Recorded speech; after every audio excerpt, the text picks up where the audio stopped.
Enjoy your music.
Guman fweni, amu prati ma vie. Isoti a un kadi juma miniama. A un katoloto. A un ka ubao. A un kayo mariage. Eni amu, kazu nyamyo tikpao. Sosi ma esui.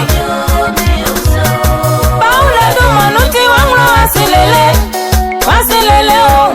Waprayo maye, kani Josi yalino, anake wajuba o.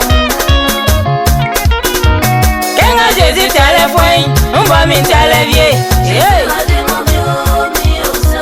Kenga Josi tele, Kenga Josi lale o. Kenga Josi ole, Maye Josi jao sunu. Ikungba kayo prade o, nyama muye. Yoti atini na ureni guanyo. Ni amu. Mai mama ya mie. Enjoy your music. Jaja zida usunu. Inwala gengwa. Iso tienteli kenga jezi chale o. Kenga maole o. Umba mingole vie. Ami jezi dumanu. Me François apran vie. Ami jezi dumanu. Me toroto hato vie. Ami jezi dumanu. Me nijuma ati vie. Yeah.